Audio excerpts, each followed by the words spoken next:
2025 को मानकों के गांधी मैदान में all India Muslim personal law board की ओर से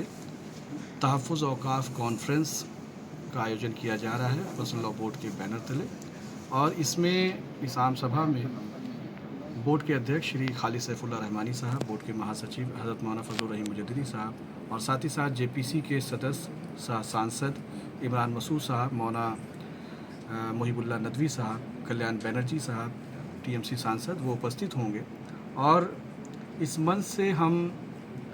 इस बात पर सख्त एतराज़ करते हैं कि जो 44 अमेंडमेंट किए गए हैं, इसमें इस बिल को एक्ट की शक्ल दी गई है, जिससे कहीं ना कहीं जो मुसलमानों की धार्मिक भावनाएं हैं वो आहत हुई है और वफ़ का एक बड़ा नुकसान होने जा रहा है इस कानून के ज़रिए, जिसके लिए हम इस केंद्र सरकार से गुहार लगा रहे हैं। और जगह जगह आप देख रहे होंगे मुल्क भर में प्रोटेस्ट हो रहे हैं और हमारी ये लड़ाई है कि हम पीसफुली डेमोक्रेटिक वे में इस लड़ाई को लड़ना चाहते हैं और इस कानून को हम चाहते हैं कि केंद्र सरकार रद्द करें और दोबारा जो वक्फ़ एक्ट 95 है उसको लागू करें। क्योंकि वक्फ़ एक्ट 95 वो व्यवस्था थी जिसके ज़रिए मुसलमानों की जो वक्फ़ की जायदाद थी, संपत्तियाँ थी, उसको रन और मैनेज मुसलमान कर रहे थे, मुस्लिम समुदाय के लोग। लेकिन इस एक्ट के आने के बाद उसमें बहुत सारी ऐसी खामियां हैं जिससे वक्फ़ का नुकसान होगा, प्रॉपर्टियों में डिस्प्यूट्स खड़े होंगे, चाहे वो वक्फ़ ट्रिब्यूनल का मामला हो,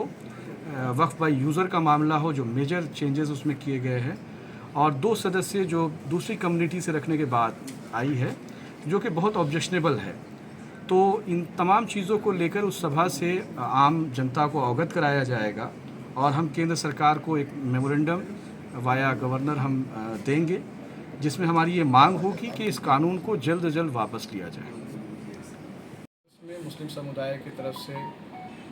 बहुत रोष है, बहुत नाराज़गी है, क्योंकि वक्फ़ जो है मुसलमानों के लिए एक धार्मिक मामला, ज़कात देता है, हज करता है, उसी तरह वक्फ़ भी एक मुसलमानों के लिए इबादत का दर्जा रखता है थी, उसके ज़रिए से वो मैनेज होती थी। अब जो मेजर चेंजेस किए गए हैं वक्फ़ एक्ट में, वो 44 अमेंडमेंट्स है टोटल इस वक्फ़ एक्ट में। उस 39 अमेंडमेंट के ज़रिए उसको कानूनी शक्ल दी है, इससे 24 हो तो जिसमें बहुत ऑब्जेक्शन हुए और जेपीसी के पास इसको भेजा गया इस बिल को। जेपीसी के उस सेक्टर से उन लोगों से बात करना ज़्यादा ज़रूरी है। अगर आप कोई भी पॉलिसी लाते हैं, टेरिटरीज़ के मुख्यमंत्रियों से मुलाकातें हुई,